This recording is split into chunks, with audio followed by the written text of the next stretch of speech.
यहाँ पर प्राकृतिक धारें हैं जैसा कि मैंने बताया आपको, और इन धारों का पानी कभी भी कम नहीं होता है। और ये साक्षात माँ गंगा का जल है जो बहुत पवित्र है, इसलिए यहाँ पर स्नान कर लेते हैं।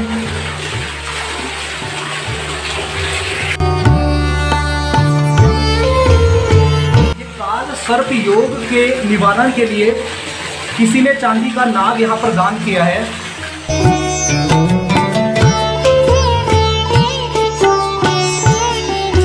ये जो धारे हैं ये पुरुषों के लिए बनाए गए हैं, और अगर कोई प्राइवेसी के साथ नहाना चाहता है तो उसके लिए धारा बनाया गया है। ये देखिए आप, 2 धारे हैं यहाँ पर। और इसके अलावा महिलाओं के स्नान करने के लिए भी उचित व्यवस्था होती है।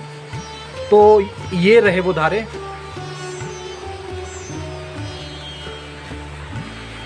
हाँ, नीचे भी एक धारा है तो इसका भी प्रयोग किया जा सकता है। और आगे है धर्मशाला। तो यहाँ पर जब रुद्री होती है, मतलब जब शिव को सांड या बैल चढ़ाया जाता है, तो भंडारे के वक्त लोग यहाँ पर रुकते हैं और अपना खाना बनाते हैं। और ये बाकी आप देख सकते हो, चारों तरफ लहलहाते हुए धान के खेत हैं। बहुत ही शानदार नज़ारा है ये।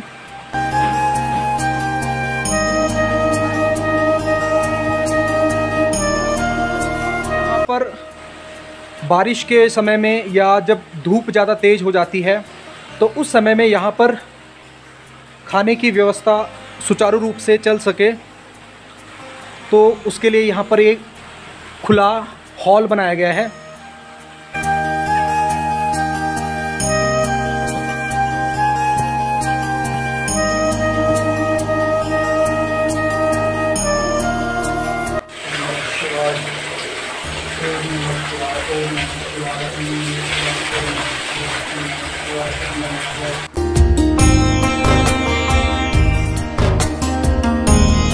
शिवा, ओम नमः शिवाय, ओम नमः शिवाय।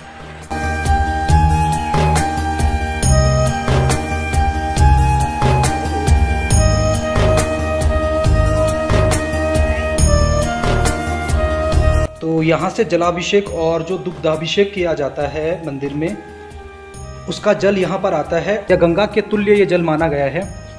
और इस जल के पंच स्नान करने से सारे पाप दूर हो जाते हैं। शरीर पर कोई बीमारी होती है, शारीरिक कोई व्याधियाँ होती हैं, वो दूर हो जाती हैं। और लोग पूरे वर्ष भर के लिए गंगा जल के रूप में इसको अपने साथ लेके जाते हैं। और यहाँ पर आप एक देख सकते हो, बहुत ही प्राचीन पाषाण मूर्ति की नक्काशी की गई है। और अनादिकाल से महादेव का रूप यहाँ पर दर्शाया गया है। ये भेंट स्वरूप यहाँ पर एक त्रिशूल की स्थापना भी की गई है। ये बाहर का जो प्रदक्षिणा पथ बनाया गया है, ये प्रदक्षिणा पथ का निर्माण बाद में किया गया। पहले जो मंदिर था मुख्य रूप से ये वाला मंदिर था।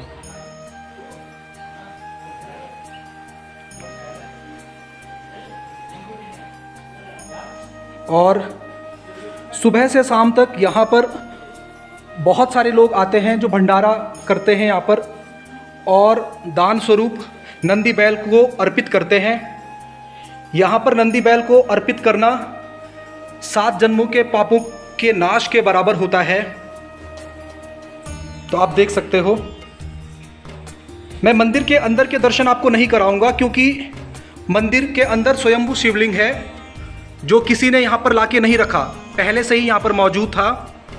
तो स्वयंभू शिवलिंग के दर्शन आप खुद आकर यहाँ पर कीजिएगा। और ये प्राकृतिक चीज़ें हैं। और मैं आपसे भी कहूँगा और निवेदन करूँगा सब लोगों से कि मंदिर के अंदर की फ़ोटो ना खींचें, महिमा को बनाए रखें। और ये आचार्य जी हैं हमारे यहाँ पर।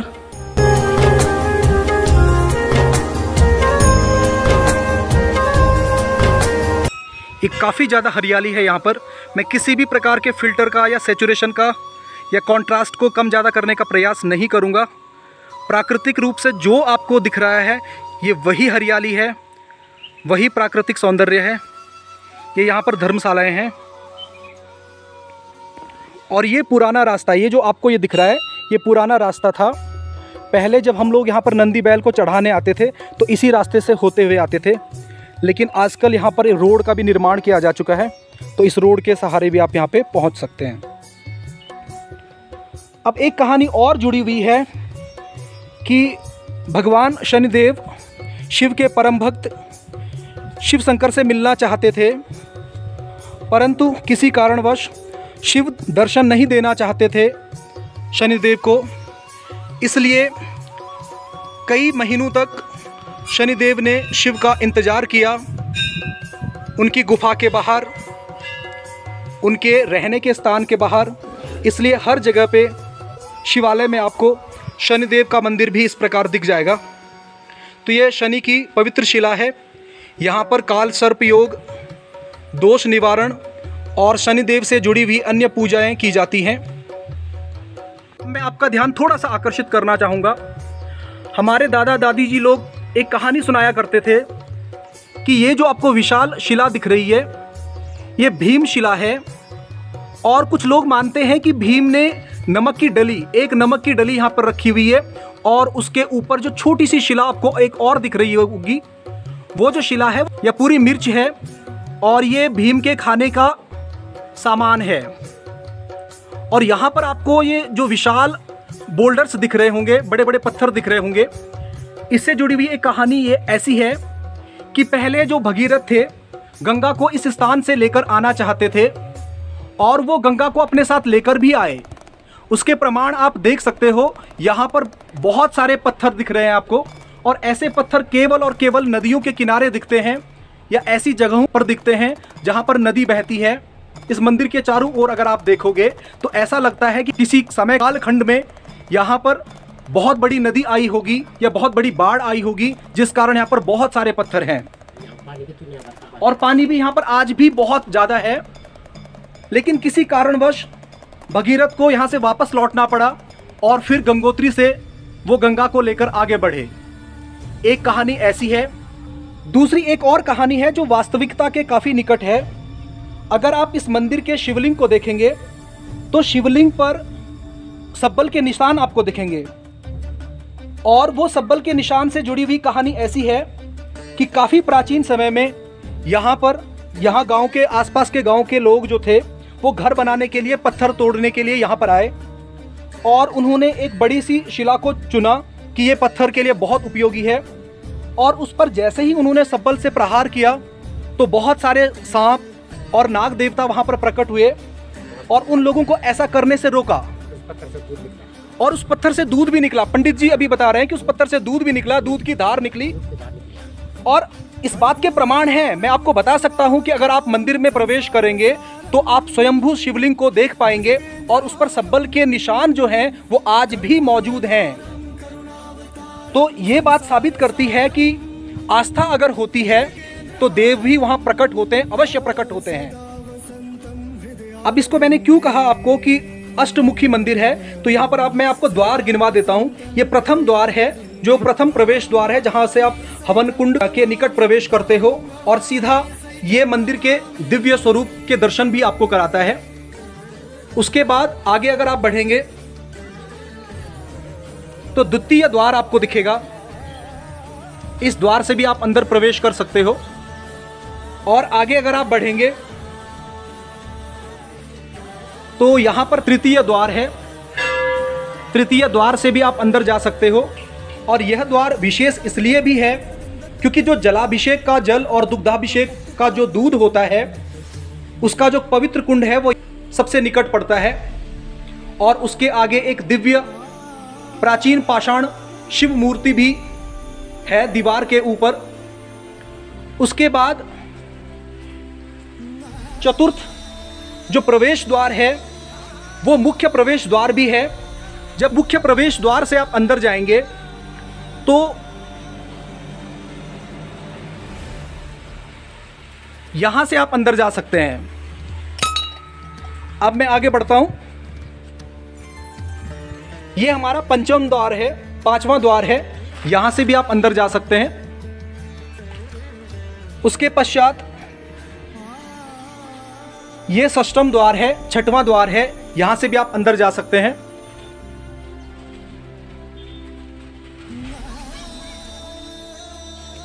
उसके बाद यह है सप्तम द्वार, 7वां द्वार है, यहां से भी आप अंदर प्रवेश कर सकते हैं।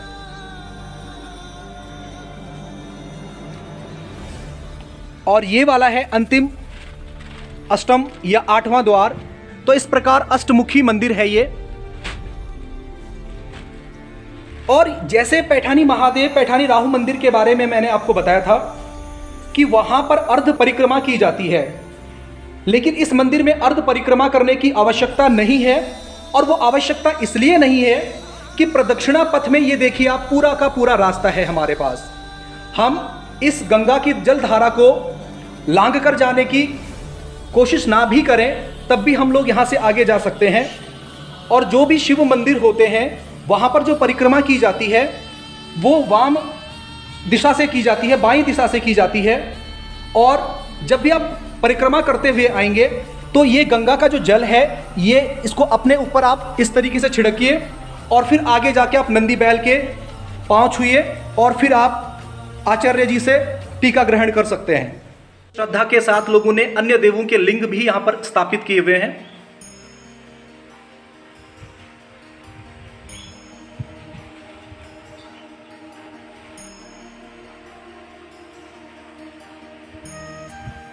यहाँ पर हवन कुंड के ऊपर अर्धमंडप बनाया गया है और ये अर्धमंडप भी, इसका निर्माण भी बाद में किया गया। दक्षिणापथ को पूरे तरीके से ऊपर छत डाल दी गई है उसके ऊपर, और उसके ऊपर जैनों की एक शंक्वाकार शैली होती है, उस शैली में निर्माण किया गया है इसके सबसे ऊपर के गुंबद का, शिखर का।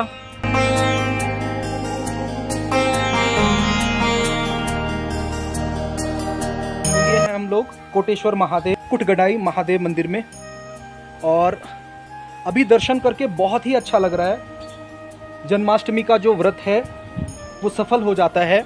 यहाँ पर 3 बर्तन हम लोगों ने शिवलिंग पे जलाभिषेक किया तो मन को काफ़ी शांति मिली और काफ़ी करीब महसूस हुआ कि हम लोग भगवान के काफ़ी करीब आ जाते हैं यहाँ पर आने के बाद। तो ऐसे प्राकृतिक मंदिरों के पास आप जरूर आइए, जो पौराणिक भी हैं, ऐतिहासिक भी हैं, और जो अभी भी आधुनिकता की मार से बचे हुए हैं।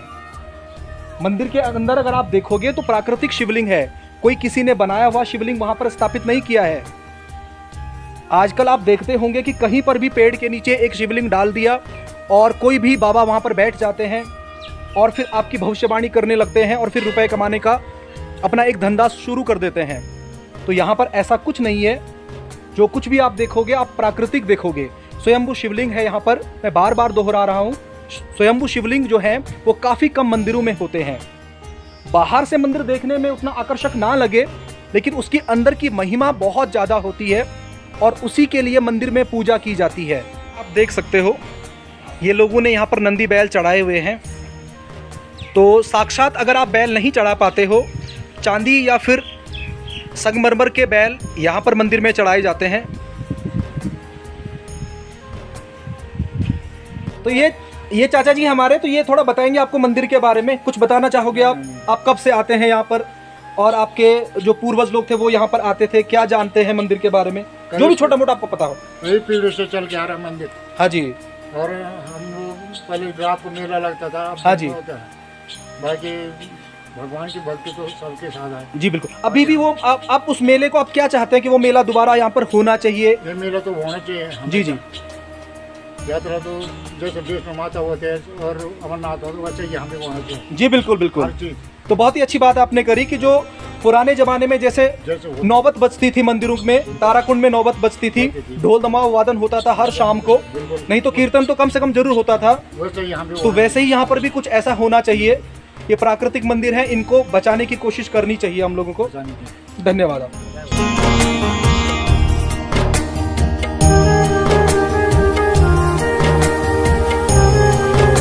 और ऐसा माना जाता है कि एक ही रात्रि में पांडवों ने यहाँ पर इस क्षेत्र में उपस्थित पैठानी राहु मंदिर, पेटुली उफराई, ताराकुंड महादेव और ऐसे ही कुछ मंदिरों का निर्माण किया।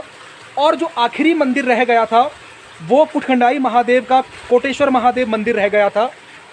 और ऐसा माना जाता है कि एक छोटी सी खिड़की, जो खिड़की का निर्माण करना रह गया था, तब तक रात्रि खुल चुकी थी, सुबह हो चुकी थी, लोग जाग चुके थे, इसलिए पांडवों को वहीं से जाना पड़ा और उन्होंने खिड़की के जगह पर एक छोटी सी शिला रख दी उस खिड़की को बंद करने के लिए।